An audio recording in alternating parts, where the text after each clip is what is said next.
Now I think it's the time to hear the success of the successful graduate students and see how they became so successful.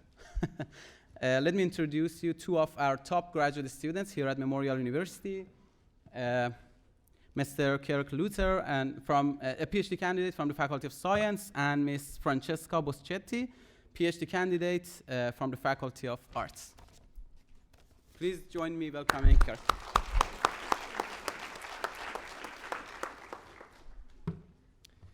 Dr. Lai is a tough act to follow, but I'll do my best.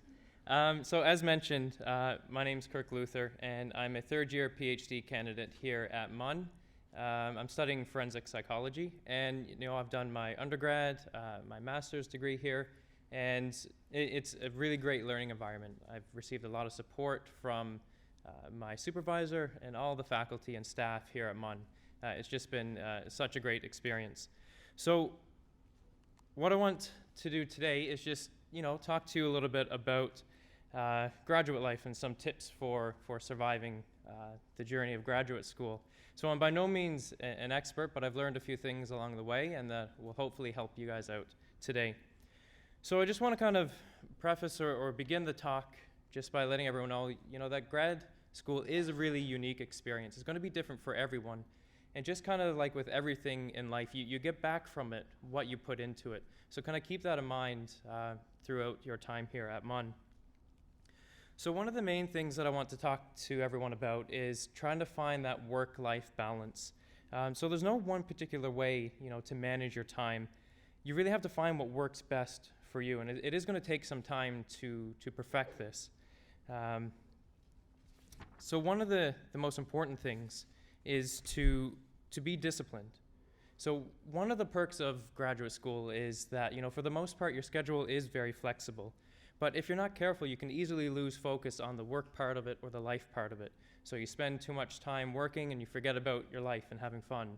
Or the opposite, you kind of forget about work and then it takes you a lot longer to finish your master's degree or your PhD. So what I like to do is to treat grad school like a job. So I do my best to set a schedule and then stick to that schedule. Another good tip is to take time for your family and friends. So just kind of echoing what Dr. Lai had mentioned, these are going to be your biggest supporters during grad school. So it's really important to let them know that you appreciate them and, to take time out of your busy schedules to spend time with them. And, while they are your biggest supporters, let them know how they can support you, whether it's cooking you a meal or just giving you some space. So let them know what they can do to help you out during some tough times. Another thing that's really important is to make sure that you take time for yourself, that you take care of yourself. Grad school is like a marathon. It requires endurance, and you need to be in really good shape to run it. So at times, you're going to find that it's very, very difficult to stay motivated. So you're going to have to find what you love to do and take time to do it. You need to recharge when things get kind of overwhelming or things get tough. So as Dr. Lai mentioned, St. John's is really rich in culture and activities. There's lots to do. So take time to discover the city, to discover the island around you, and head downtown and check out some live music or some live theater. Okay, so now that we got the work-life balance part figured out, let's talk about some tips for success, some things that I have found really helpful to kind of help me through my master's degree and also into my PhD. All right, so some opportunities only come once, so make sure that you seize them. Like I mentioned in the beginning, grad school is what you make of it. Opportunities aren't going to be handed to you, so you have to make your own opportunities, and you got to go out and search for your own opportunities and just make them your own. So one of the good things to do, to find out what's happening, to take advantage of all the opportunities, is to get involved with many different communities. So get involved with your departmental community, get involved with the university community, the International Student Association, the Student Volunteer Bureau. So get involved with a lot of different communities. Apply for grants. So these include things from the big three, the SSHRC grants, NSERC, CIHR, and also apply for university grants or community-based grants. These can really help reduce the financial burden that graduate school can be. And Go to conferences, present papers, present posters. This allows you to network with experts in your field, allows you to meet peers, so people that are in the same stage of their academic career as you are. And plus, this is one of the other perks of academia. So by going to conferences, it allows you to travel across Canada, travel the world. So far I've been, all across Canada to Ontario, to Vancouver, and also to Puerto Rico and Switzerland. So it is one of the nice perks of being in academia. Also, like I mentioned earlier, it's like a marathon, so you have to make sure that you persevere. You have to stay strong. So don't get discouraged by rejection.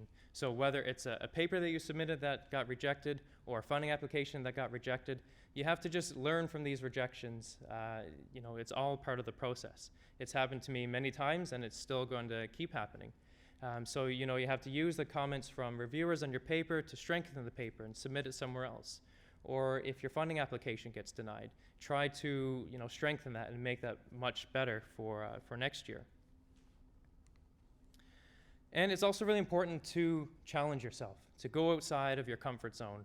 This is one of the great things about graduate school, that it allows you to do that. So for me, public speaking used to be a big fear for me. And I took every opportunity that I could to kind of just put myself out there and immerse myself into it, because I knew it was an important skill, something that's really, really great to have. So find really what scares you, what you're nervous about, and just slowly immerse yourself into it, and put yourself out there and try to conquer those fears. Also, set goals for yourself. So this comes back to setting a schedule, setting up goals, and this really helps you prioritize your tasks and get everything kind of in order. And when you set goals, kind of keep in mind that you want to set SMART goals. So by SMART goals, I mean goals that are specific, measurable, achievable, realistic, and timely. So in terms of specific, what needs to be accomplished? Why do you want to accomplish this? For measurable goals, how do you know when you're successful? How do you know that you've completed this goal? Achievable, do you have the resources, or can you get the resources necessary to achieve the goal?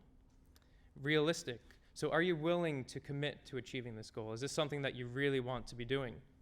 And timely, what is your deadline? Are you going to finish it in a month? Is this going to be a semester-long thing? So this kind of helps sets up the expectations going forward of your projects that you have.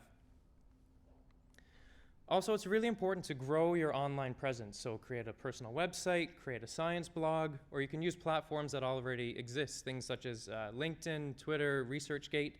All of these things are really important because creating your online presence, really helps you kind of practice your writing, perfect your writing.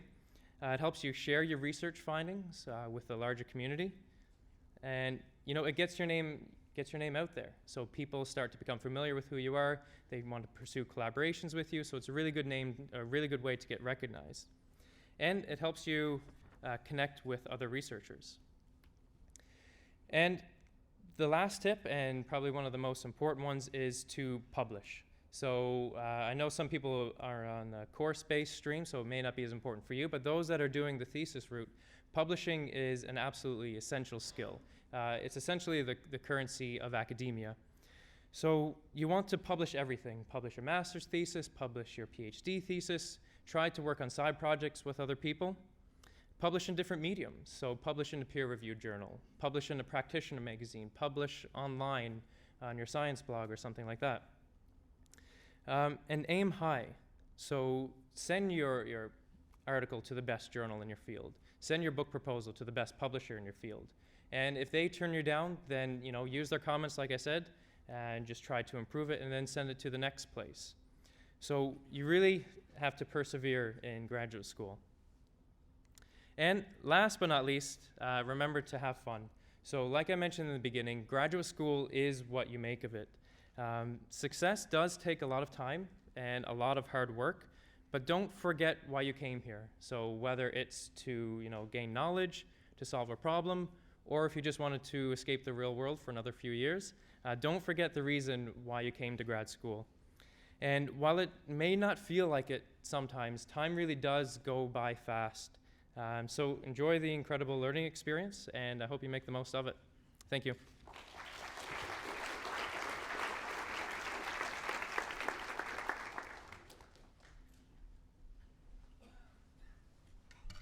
Welcome everyone to graduate orientation and welcome to Memorial. My name is Francesca Boschetti. I'm an international student here at MUN. So Dr. Lai and Kirk already gave you some great tips on survival as a grad student here.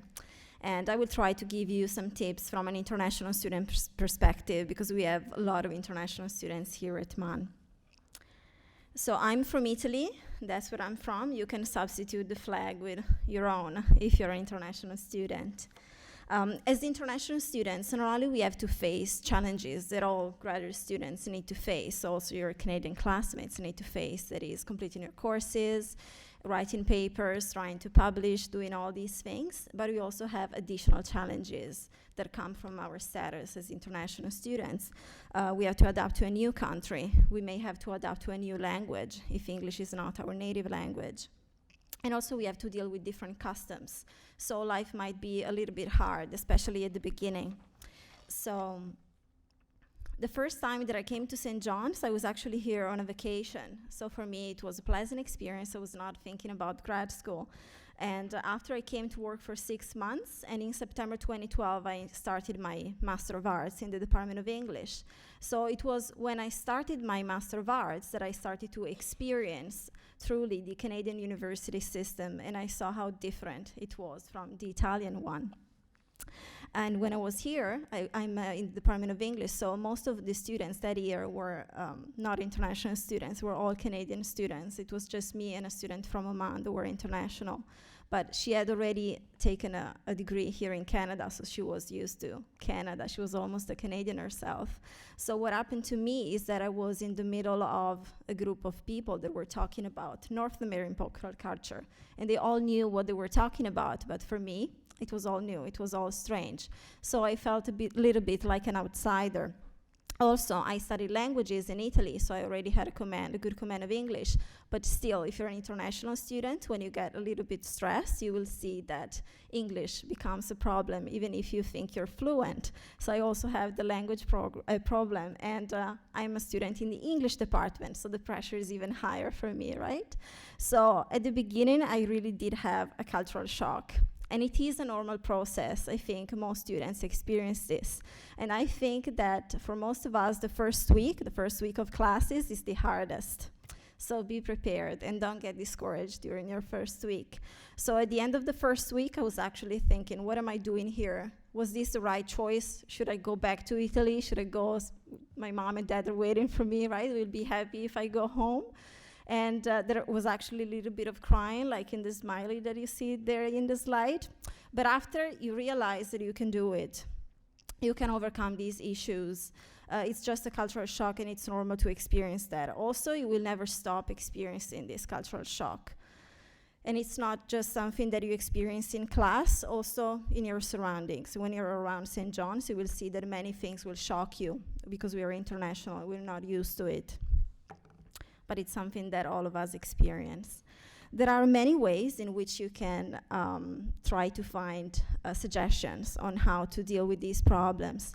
The ISA office, the International Student Advising Office, is the best resource that you can find on campus as you arrive here. That's a place where you go and you check in. They give you that folder with all the information that you need for survival here in St. John's and at Memorial. They can help you with all kinds of issues, academic issues, financial issues, personal issues. You have a few examples there.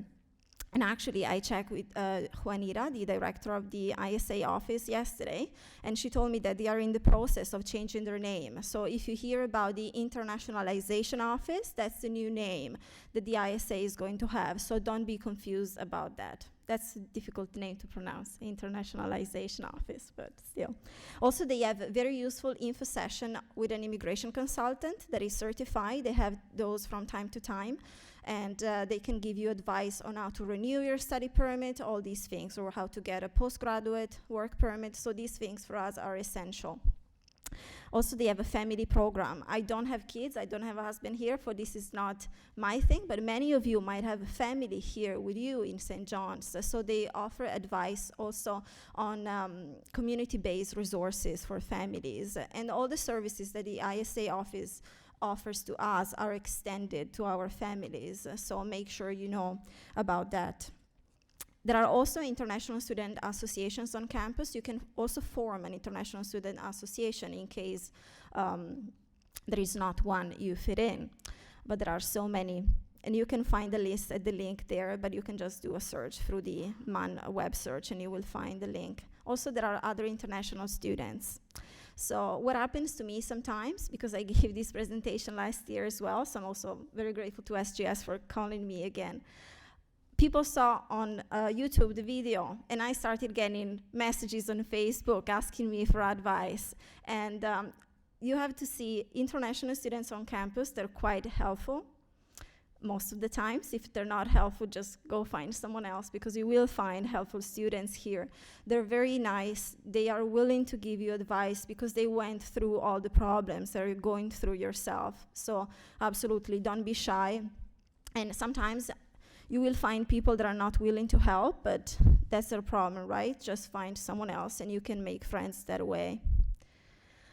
So now I will share some pictures with you to give a taste of what is life for an international student here at Memorial. So first thing, you will make international friends. The first friends you'll make are probably international students because you meet in the hallways and you see they don't look typically Canadian, so you want to talk to them right away. But that's not the only kind of friends you should make. Canadian people are very friendly, especially people from Newfoundland.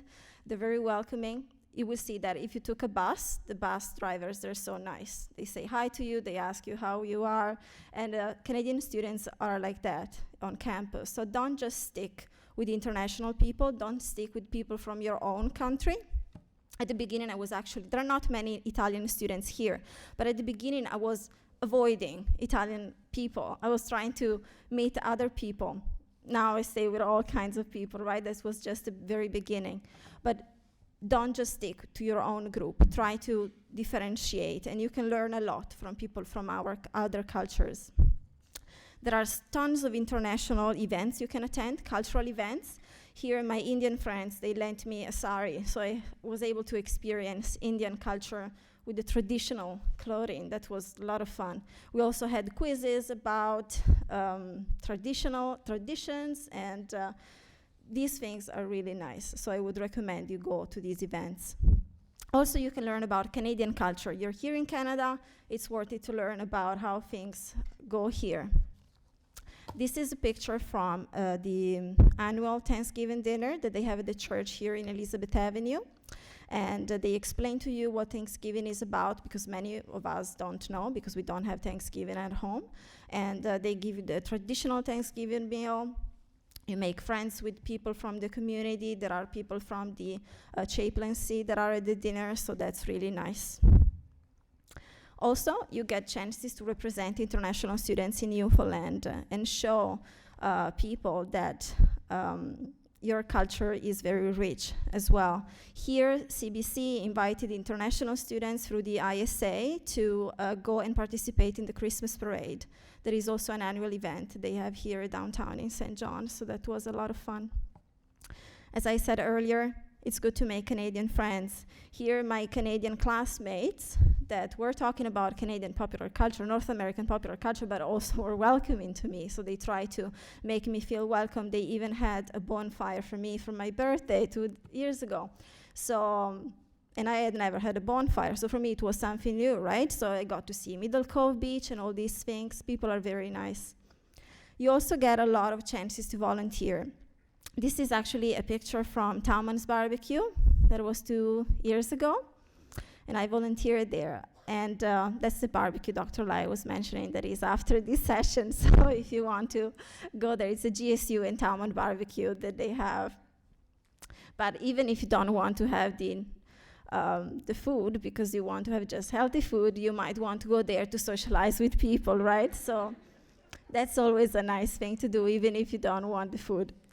And the Student Volunteer Bureau is a great resource. They can tell you about all the kind of associations you can volunteer for. And it's not just academic associations. You can volunteer in the community, do a lot of things here. There are many seminars and lectures that are offered on campus, not only by your department, but by other departments as well. Here, a writer, Nela Ria, was invited by the Department of French and Spanish to give a talk at Memorial, and we went to listen to her. You also get a chance to present at conferences. Here at MAN, there is the Aldrich Conference every year. It's around March, usually. And students get a chance. It's for graduate students and undergraduate students that are honor students, usually. And you get a chance to talk about your research, about a project you've been working on. So that is a local conference you can start with if you're a little bit nervous about going to conferences and conferencing, but also apply to conferences outside of Memorial and outside of the province. SGS gives some funding support to go to conferences. Your department might as well, your faculty. So take advantage of that opportunity. Now I'm a PhD student. I mentioned that I also completed a Master of Arts here. When I was a master student, I was doing coursework because I already got a thesis. I already did a thesis in my previous grad work in Italy. So I was here, I was just thinking about finishing my 8 courses in a year. I didn't do any conferences that year, so I didn't use the funding, right? So there is funding that is available. Try to know about these things and take advantage of these resources that the university offers to you. If you do all these things, and if you do things right, you will be able to become a leader here at MAN. And here there is a picture with Dr. Kaczynowski. I'm sure you all recognize him. That's the president of Memorial. I used to be the vice president of Tauman, the teaching assistant union, and we did the bargaining for the new collective agreement. So here we had a meeting with the university, with the president, to sign the new collective agreement. So now that you have seen the slideshow pictures, here there are some tips on how to succeed here at MAN. That's what SGS asked me to focus on. So to succeed socially, the best way is to get involved, attend events, volunteer, and as I said, do not socialize only with people from your own country, because that is nice, that is comforting, but it is also limiting, and you don't want to do that. Events you can attend, all the international events that are organized by the ISA office, by student groups. There are GSU events. Those are not specifically for international students. Those are for everyone. There is the Grad Fest this week, so I'm sure you will have a lot of fun with those events. Your department may organize some events. There are also very fun events that are organized by the MAN off-campus housing website. Office, not website. They have a website as well. So they organize boat tours, hikes, all these things that are a lot of fun. And there are also local events. You can just have a look at a website of the city. There is the list of events that are here, so don't miss those as well. We had a lot of festivals this summer. The weather was not great, but we had some festivals, so that was nice. In order to succeed academically, what you should do? Well, we're here to get a degree. So we cannot just socialize and have fun, right? So we have to focus on our studies. As Dr. Lai mentioned earlier, we really need to have a good relationship with our supervisor, because that's the go-to person in your department, apart from the graduate coordinator. There as well, you need to have a relationship with that professor as well. So have a good relationship with these people, professor, supervisor, but also with your peers, the people in your department. You might need help from them. You don't want to be in a bad environment in your own department, because that can get a little bit difficult, right? And also be in a good relationship with your family. They are the people you want to go talk to when your department is just driving you crazy, right? So your friends and your family, those are a good resource as well. We get all stressed, that's normal, so you want to have a good relationship with your family. So how do you have a good work-life balance? That's a bit difficult sometimes. So what we would like is 50-50, right? 50% work, 50% life. That's what we would like to do, ideally. That's not how it's gonna be. Sometimes it may also be 10% life, 90% work. Right now, I'm studying for my comprehensive exam, so I can assure you that's not 50% life, 50% work. That's just work, work, work all the time. Those times, they come. That's just the way it is in grad school, so don't get discouraged. It is normal to think, oh my God, what am I doing here? Maybe I should not have done a PhD. That's something we all go through, so don't get too scared by those feelings when you experience them. So of course you have to spend enough time in class doing research, studying in the library, in the lab, whatever you need to do for your degree. If you're stuck, you have to seek help. Dr. Lai mentioned the counseling center. They're very helpful with time management skills, stress-related problems, but also you need to make sure you talk to your department if you have any serious problem, and if you need advice from your supervisor, maybe they can give you advice on how to better prepare for that course, how to organize your thoughts if you're trying to write a paper. So don't just stay alone, talk to people. To survive when you're in the situation where 90% is work and 10% is life, you really need to develop time management skills. So you have to make a very good schedule and you have to be flexible. Study techniques, you have to find new study techniques if the ones you're using don't work for you, but find new ones that do work for you. Your supervisor or your friend may suggest you about a certain study technique, but if that doesn't work for you, it doesn't mean that you're wrong. It means you just need to find another way of studying, another way of learning. Also, you might want to establish a reward system to keep yourself motivated. For example, I have 110 sources to study for my comps. When I finished 50 sources, I'll take a weekend off, something like that, right? So the reward system keeps you going. Try to use that. To succeed professionally, you have to take advantage of all the opportunities that you have here at Memorial. There are tons of workshops, lectures, seminars you can attend. You can even network after those workshops and lectures, so that's really good. Those will help you become one of the leaders of tomorrow, becoming successful yourself. The EDGE workshops are very nice here at Memorial, the Enhanced Development of the Graduate Experience workshops. There are memorial events, lectures, seminars throughout the academic year, and there are career fairs that you can also attend. If it's your first year, you might not want to attend a career fair right now, but that might comes in handy later on.